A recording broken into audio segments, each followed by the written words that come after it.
So yeah, I was at work for like 40 hours this week. I think I hit 40 hours on Wednesday, and then ended up getting called back into work on pure overtime. It sucks. And if you have worked 47 hours this week, then you are ready for Discography Discussion. I am Joe. I'm Dan. That is Dan. And this is episode 13. Wow, we've done that many episodes already? We have, in fact, done more than that if you count episode 9.5, but we don't talk about that. Yeah, not really. I mean, nobody listens to that episode anyway. no, everybody's all about episode 8. Oh, for sure. Dude, What's been going on? It's been one of those weeks where it's like, what in the world are we going to do? And then Dude, it has been a hell of a week. I mean, all things considered. You got your space dust? No, I don't. I drank it before we even started recording. I'll have to get you another one here in a minute. Yeah, that sounds good to me, man. So, yeah, I had a rough week, and there are certain bands that I listen to when I've had a rough week. And so the band that we're talking about tonight is called the Tony Danza Tapdance Extravaganza. So, you want to tell me where a band gets a name like that and gets away with it? You know, I'm not entirely sure. My understanding is that Tony Danza is cool with it. Well, I remember watching like a clip on YouTube where somebody said, hey, here's this band that is named after you. And he was like, well, all right then. Yeah. And then he just never stopped talking about it. Well, yeah, later on on a different interview, he was like, I have a band named after me. They're like a heavy metal punk band. I don't know if I'd call these guys punk. There's a certain punk element to it, man. They just get up there and do that. There's a shocking ridiculousness to it. This would be... Don't get me wrong, they're fun to listen to, but, you know, I've primarily listened to the Electric Boogaloo, which we will most definitely get to. Oh, yes. I would call it the highlight, except the last album was... Yeah, see, I could disagree with you on that, but we'll get to that eventually. So before we get too far, I'm going to go ahead and say thank you to everyone for listening to the podcast. If you are not a subscriber, you can find everything Discography Discussion at discussmetal.com. We are on Google Play. We are on iTunes. We are on Stitcher. We are on TuneIn Radio. So if you have an Amazon Echo product, you can say to it, Alexa, play the latest episode of Discography Discussion, and she will. We are also on Facebook and on Twitter at Discuss Metal. Be sure to like, favorite, and subscribe. It really helps us out, and it lets us know that you're listening and what you want to hear more of. This week, we have a goal. Our goal this week is to double our listeners. There are so many of you guys, you know, we want you to talk to us. We want you to comment on the show. You know, if you're listening on iTunes, you know, put a review up. You know, it helps us out. If you're catching this on YouTube, on the repost, you know, leave a comment. We appreciate that. And also, it gives us something to look at. And, you know, we like feedback too.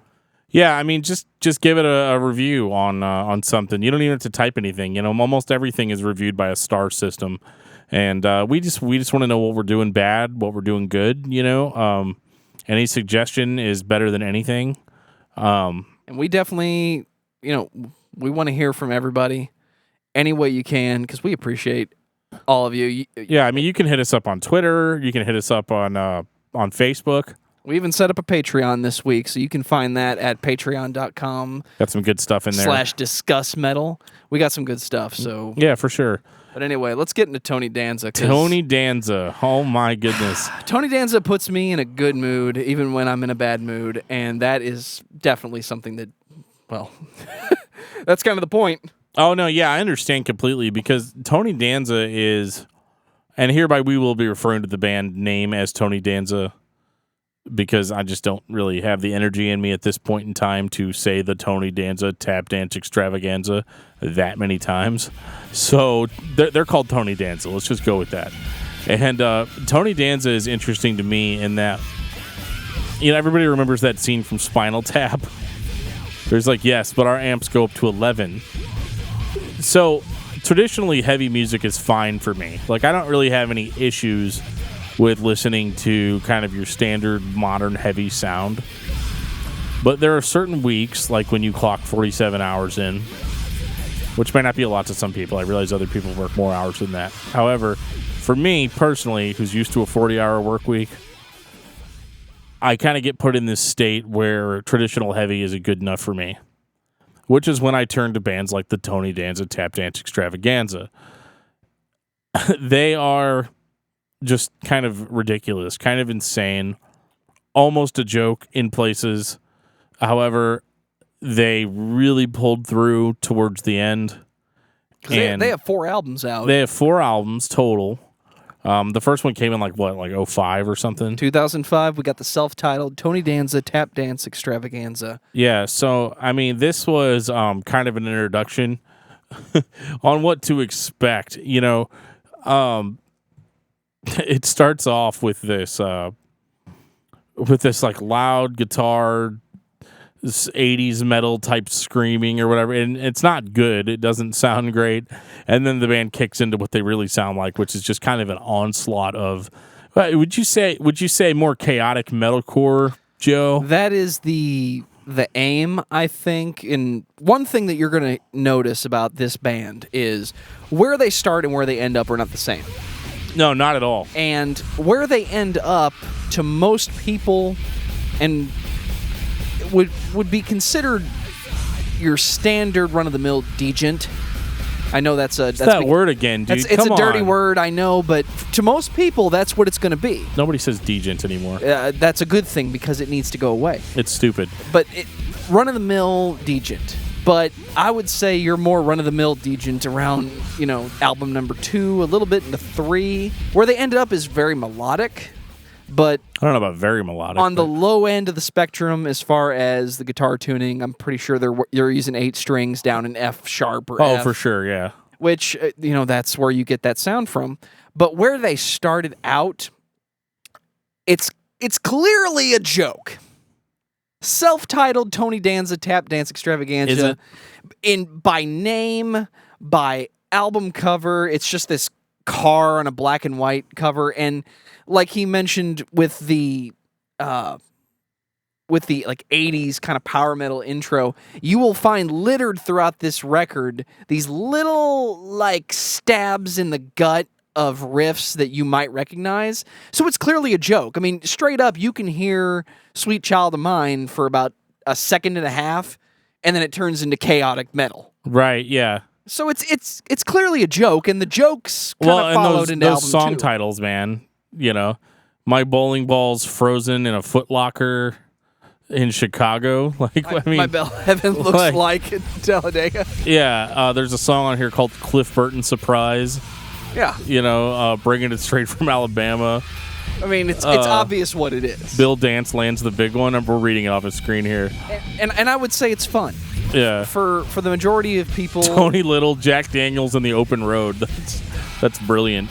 I mean, for your casual metal fan, or even your casual extreme metal fan, it's worth a listen just for what it is. Sure, yeah. I mean, it's actually a lot of fun. I don't know that I enjoy it as much as later records, but then again, the first thing I heard was Danza 2. Well, yeah. Well, I think with the exception of maybe Danza 3, I think this first album had kind of the craziest sound. Yeah, I mean, it almost goes into like pure grindcore in places. I feel like I jumped the gun, so I'm going to slow you down and back you up. Kind of give me a rundown of, what's the deal with chaotic metal and that style of, because a lot of it gets thrown into subgenres. Like someone would say, this is noisecore. It's not the same thing. Chaotic metal, noisecore, not the same thing. And I know you know the difference. Yeah, I mean, I don't really focus on that kind of stuff anymore. Why is Tony Danza melodic metal or chaotic metal in that way? I would say Tony Danza sounds more to me like a Meshuggah meets Acacia Strain kind of heavy, whereas like a lot of the chaotic bands that I listened to early on were more like like we talked about on the American Standards episode, more of like hardcore based, which is more like your like Spitfire, Training for Utopia, early Norma Jean, the Chariot kind of stuff is kind of where I would, and it's like Scarlet and stuff. I would put that stuff more in the chaotic hardcore, the genre, or the noise core, or whatever you want to call it. Tony Danza, however, seems a little bit more rooted in the chaotic metal. They're just like a little bit heavier than those types of bands, and just have more of a metallic, like metal scraping on metal sound to the way it all sounds. So it does utilize a lot of heavy feedback. Kind of strikes me as a band that listened to the Chariot and listened to Meshuggah and said, we can be as technical as this band, but as chaotic as this band. Yeah, and I don't know if that was the same, if they were the same, like if they were even listening to that stuff. It doesn't sound like it to me. Because I mean, and what you have are, relatively short songs with ridiculous song titles, and it sounds like a whole lot of fun to play. And the weird thing is that if you listen to Tony Danza, you actually figure out that, yeah, it's chaotic and it's crazy, but it's all actually very complex and technical when you break it down. I wouldn't say as technical maybe on the first two records, but later on in their career, they definitely break through into some just crazy technicality. And I don't really hear that type of technicality on bands like The Chariot or early Norma Jean or Spitfire or anything, whereas their focus was just to be crazy. Whereas with Tony Danza, it was more like their focus was to be crazy, but also be very technical and, odd time signatures, weird riff transitions. My review of Tony Danza Tapdance Extravaganza, for people that haven't heard it, is it's an audio onslaught. Oh, for sure. Yeah. And especially Danza 2, because for a long time, Danza 2 was the record that I pulled out whenever somebody said, this is the heaviest thing I've ever heard, or, this is the loudest thing I ever heard. Oh, yeah, listen to this. When we get the opportunity, we're going to talk about Pantera, because I know one of your opinions about Pantera in the 90s is very similar to one of mine, which is there's very little dynamic, and it's all loud on purpose. Danza 2 may be the loudest on purpose band or album you've ever listened to until you get to Danza 3. But I'm not going to get that far ahead because they just keep getting louder and louder and louder. And I think maybe only comparable to Ganglia.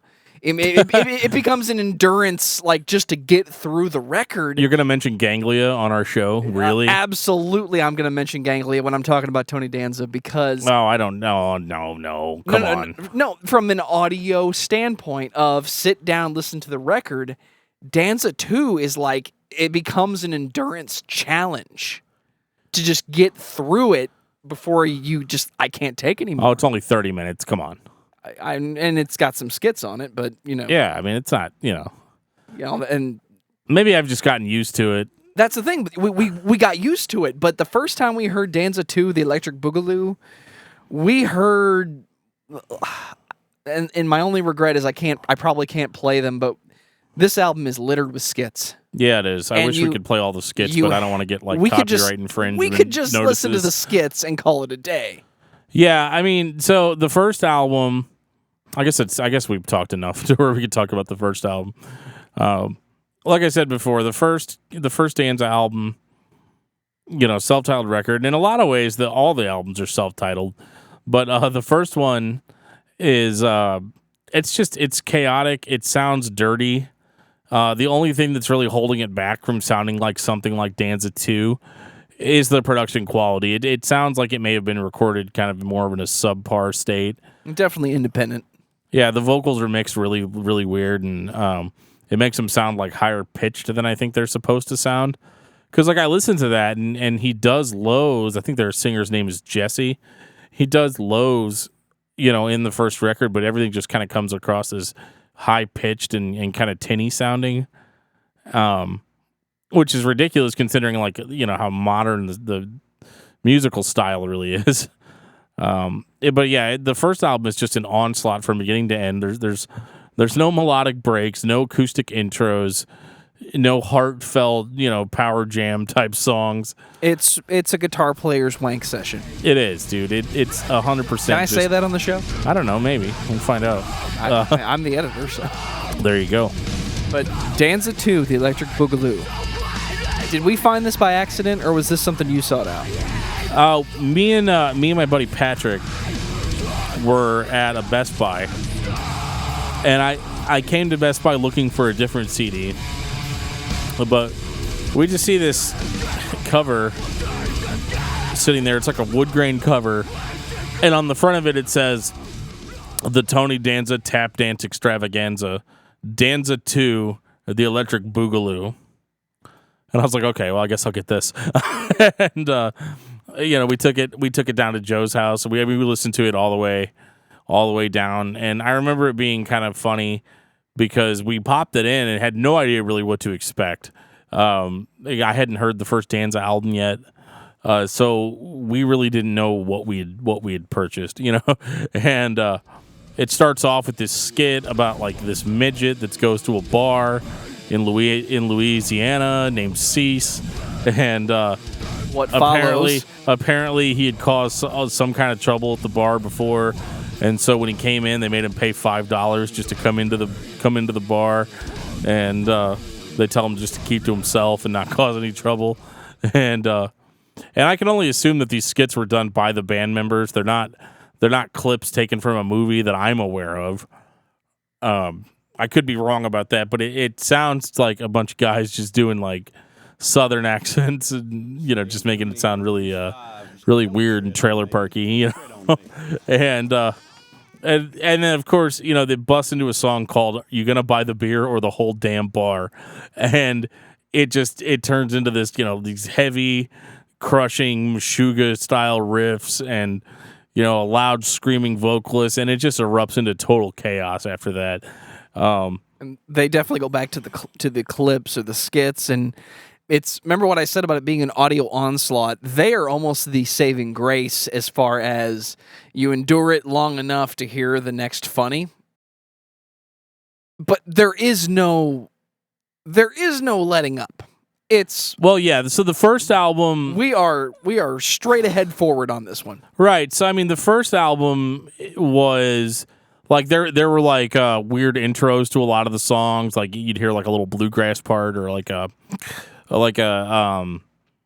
This record, we saved that for the very end. Right? Yeah, there was like a little bluegrass part to maybe some like rap stuff in there. Just really weird stuff, and I just I couldn't get over the names of the songs, or it was just like Mad Max Beyond Superdome, Rolling and Tumbling on Satan's Rotisserie. Nobody eats barbecue 2 days in a row. Right, yeah.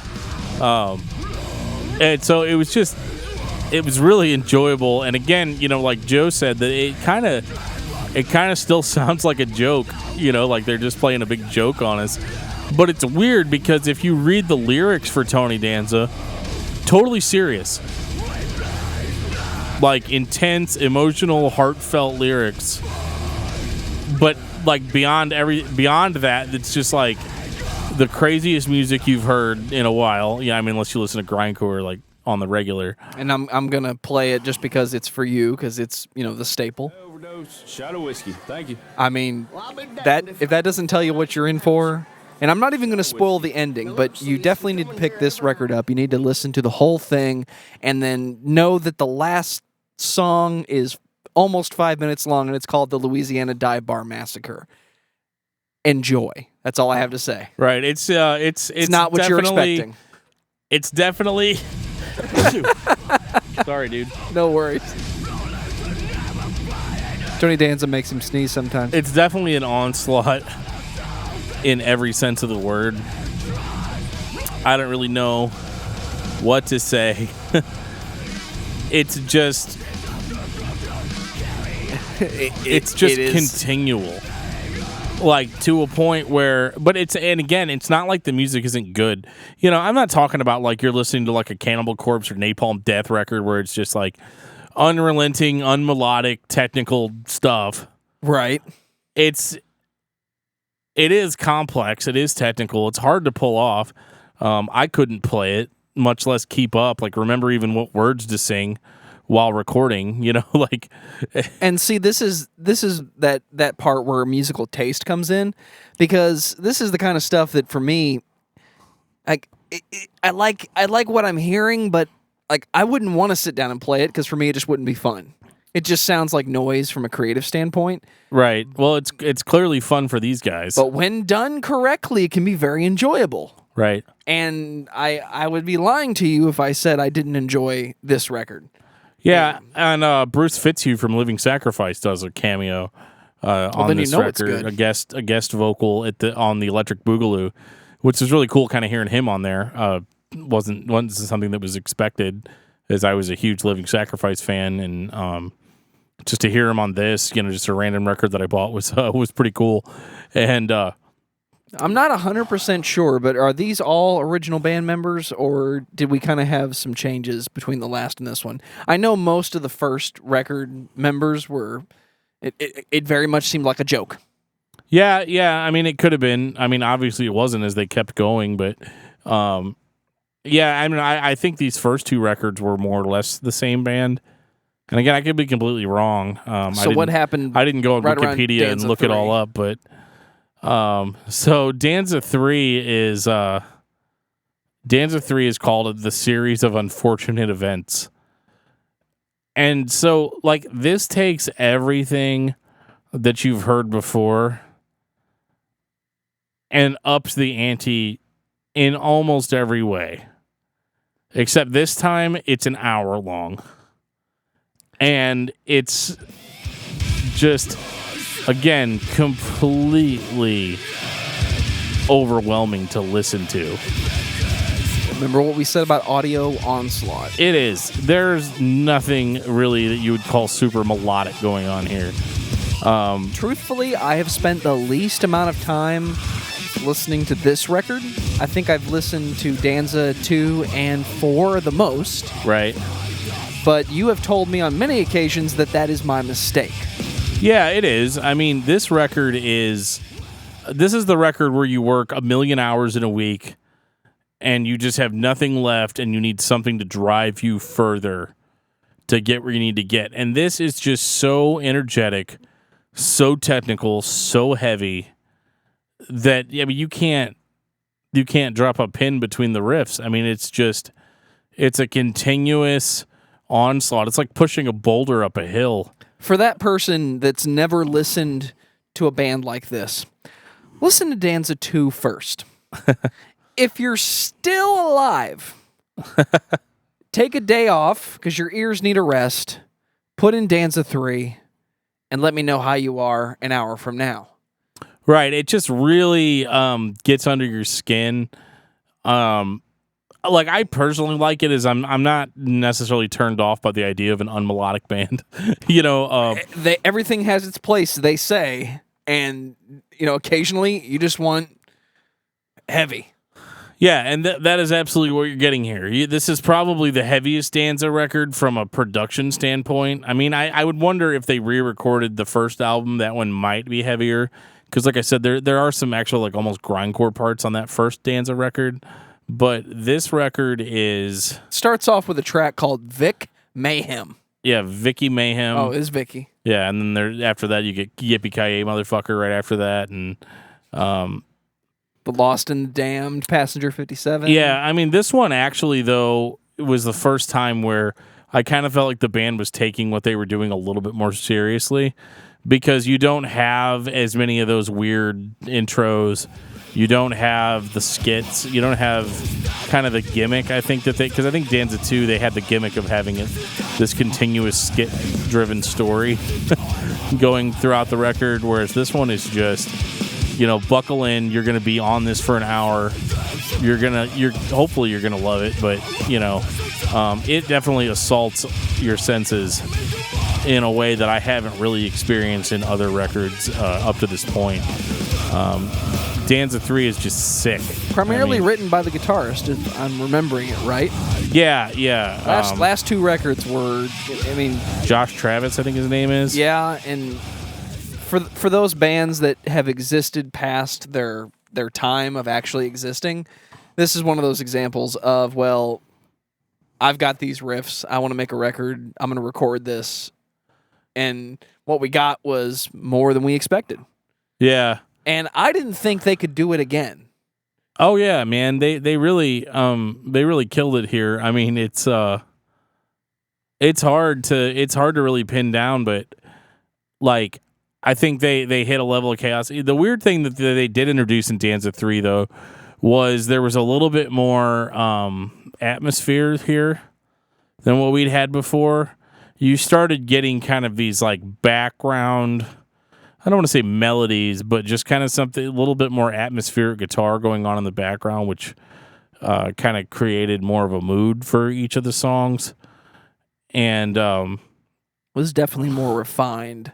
I wouldn't say produced because that's the wrong word with this style. Well, I mean, yeah, obviously they're in a better studio, than they were for the previous two records, which is great. But and I think that's where this record was really able to pummel you. But you do get a little bit more atmosphere on this record, which would kind of bleed more into the fourth record. Definitely less funny. Yeah, this isn't a joke anymore. This is just like straight ahead, in your face, just metal, chaotic onslaught, and I love it, man. I mean, Danza 3 is still my go-to for if I'm having a bad day or I just need some energy. Yeah, it's better than drinking a Monster. It's better than, drinking a 5-hour energy. I would even recommend not to even combine those things with Danza 3 because it's just it's terrifying in places. It's and we're not blazing through these. I mean, I know we haven't been doing this episode very long, but they are what they are. Yeah, and you need to understand it's not like your typical thrash or 80s heavy metal band. If you've never listened to this style of metal, you're going to be surprised what you get, because you're either going to be not happy, not impressed, or you're going to be looking for the catch. Right. I am here to tell you now, there is no catch. What you get with this style of metal, and specifically from this band, you get exactly what they're giving you, which is a heavy metal audio onslaught. Yeah, it's heavy. It's extreme. And then we got Danza 4. Yeah, Danza 4 came totally out of nowhere because my understanding at that time was that Danza was done. They were kind of a band that had kind of expired. So when I saw that there was a record called Danza 4, the Alpha, the Omega, on sale, I bought it immediately and was very surprised by what I heard. The first thing that's really notable about this record is that at this point you're looking at the guitarist Josh Travis and their singer Jesse, it might be Freeland, and Josh Travis wrote and performed all instruments, which is just insane, pretty nuts. When you really hear what the complexity of what's going on here. So, to give some context on this type of record, your thesis, your philosophy on why bands' first records are so good, yes, has been, and I'm summarizing, because you've had your whole life to come up with these songs. Correct. And if your second album is better, it's you needed a little bit of refining, but that's always been your answer. Right. So this is the album that this guy's had in him his whole life, because he did everything. So he's had time. It had to have been, because... And what comes out is smooth. Smooth for Tony Danza. Audio onslaught, if it's possible, just got dialed back from 11 to 10.5. Maybe. I don't think this record's as heavy as Danza 3. It is in places. But this record has a lot more atmosphere in it than what you would had on, and it's creepy atmosphere for the most part, than what you'd had on Danza 2 or Danza 3. But one thing that's very different on this is there are actually some melodic breaks to the onslaught. I mean, the album starts a lot like Danza 3. You know, there's not too much as far as like super dynamics, but as the album continues, you start hearing kind of this background melodic theme that's there that kind of follows you throughout the record. And by the time you reach the climax, you get to the song "The Alpha, the Omega," and it's like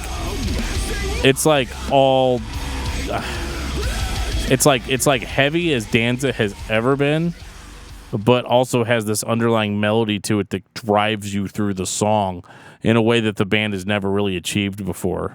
Without naming names, this is the type of record when you listen to it where you say to yourself, this sounds like they should have changed the name and kept going with this. So why this is still named the Tony Danza Tapdance Extravaganza, I don't know. I just know it's great. Well, I disagree. I think this still sounds very much like them. It sounds like Tony Danza. The record starts off in the same manner that any other Tony Danza record starts off, but this was different in the sense that it kind of grew as it went. And I remember being like really blown away when I heard the song "This Cut Is the Deepest," which is what we're listening to right now. It was the first time I'd ever heard them do a melodic section on a song. Still full onslaught, still screamed, still heavy as all piss. But there was actually melodic riffs being played, on this crazy 8-string guitar setup that was, again, still uncompromisingly heavy, but really just felt good to listen to. And that it's the very first time I've listened to Tony Danza, and I'm like, yeah, I feel good now. I feel it's a definite change. From I don't feel other like days. I don't feel like I was bludgeoned in the head with a tire iron that time, and it was a lot of fun to hear that develop into songs like the Alpha, the Omega. They're just really, and they didn't do it a lot. I mean, like, this is still a ball busting, chaotic metal record. If you go into this expecting, something, We talked about Plea for Purging. I would give this record to any Plea fan. Yeah, I could see similarities there, whereas Plea's more structured, but this record definitely appealed to fans of that type of music at the time. And it was actually, I remember being very disappointed that this was it, And I know in this day and age, it's hard to say whether something is just it or not, because, bands tend to get back together, it seems like, after 2 years or that hasn't happened yet with Danza. or 4 years or whatever. And, they may never come back, but it would definitely be nice to hear something like the Alpha, the Omega again, or something similar, something of its ilk. Joe, if you go up 2 tracks, that's the actual Alpha, the Omega. For some reason, when you rip this album into iTunes, the album, the track listing is all messed up. That's one of those interesting aspects. Yeah, but so this song that we're listening to now is the Alpha, the Omega, and I feel like it's probably the best song on the record. I would not disagree. Yeah, I mean, I have a thing for The Cut Is the Deepest, but that's just me. Yeah.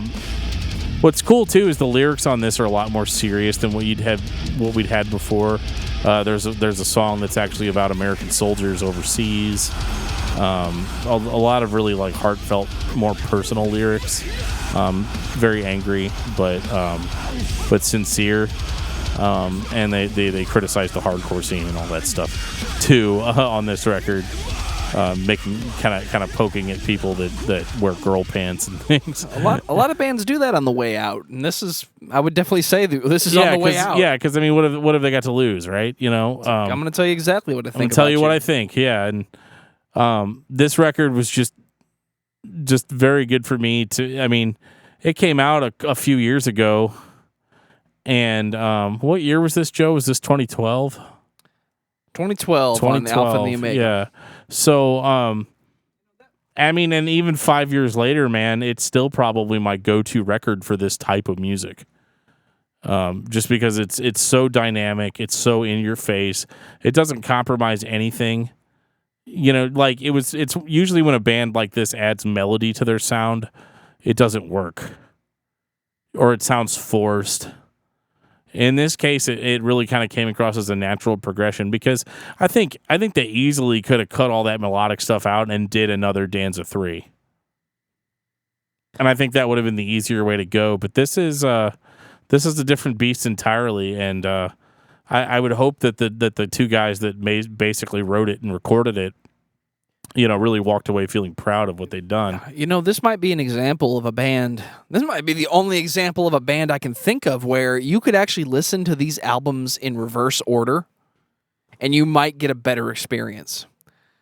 Because you start off at the peak, and then you get the peak of heavy, and then you get the joke, and then you get the all joke. Right, yeah, it's possible. So, you know, for most metal fans, I would say you could start with this. Yeah, I mean, typically I alternate between Danza 4 and Danza 3.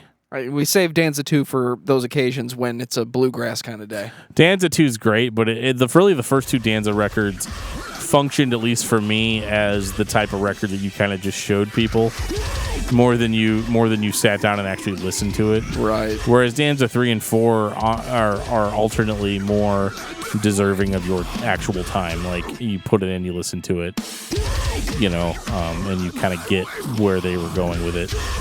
I still find it very amazing that all of the instruments on Danza 4 were performed by one person. That just blows my mind. So is there any other band that would kind of rub you the same way as far as the Danza style or the Danza feel? Not at this exact moment. I mean, I know that the style that they were playing wasn't exactly unique at the time, but they just struck a chord with me, and you know, it definitely, you know, was kind of the first record in like the hardcore metalcore style, I guess, that actually really grabbed hold of me, and kind of affected me on the same level as like extreme death metal and stuff would now, you know. Obviously, you know, yeah, you could pop in something like Nile and be like, okay, yeah, that's a lot heavier than Tony Danza, but for a hardcore metalcore, I mean, I think these guys were top of the game.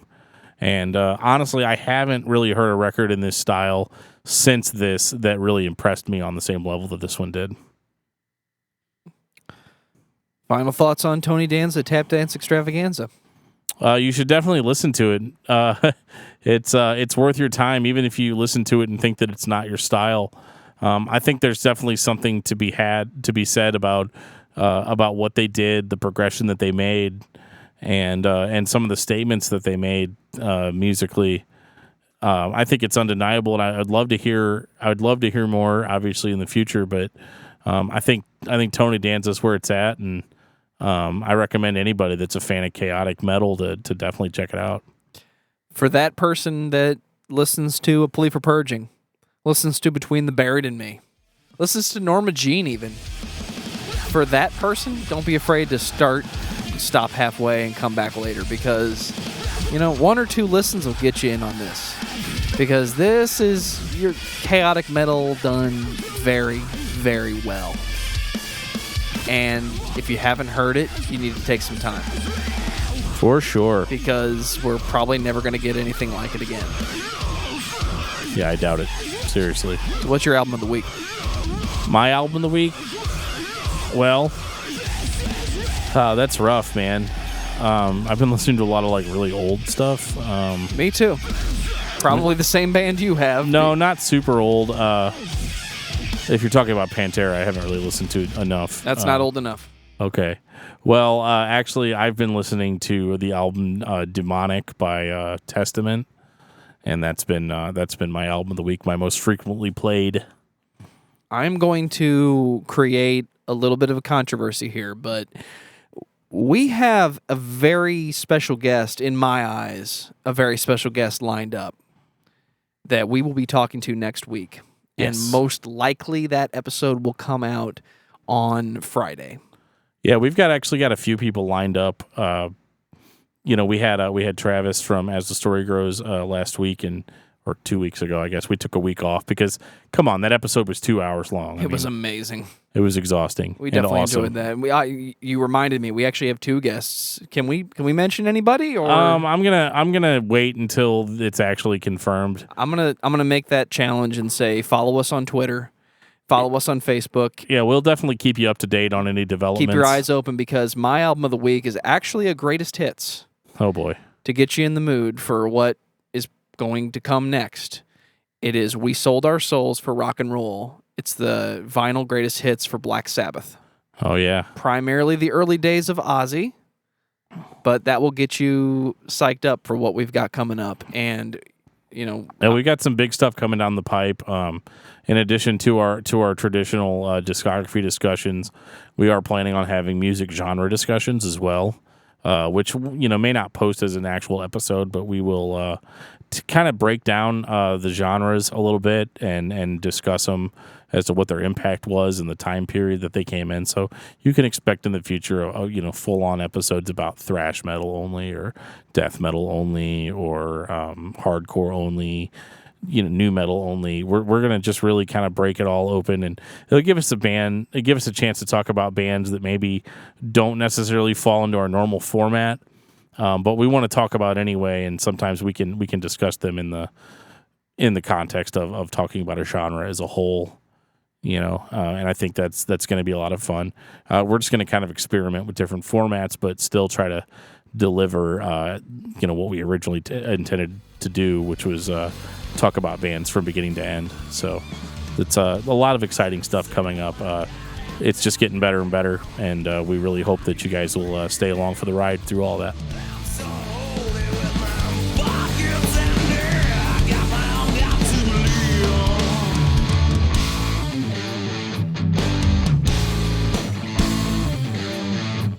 This has been episode 13 of Discography Discussion. Thank you for listening. You can like us on Facebook or follow us on Twitter at discussmetal.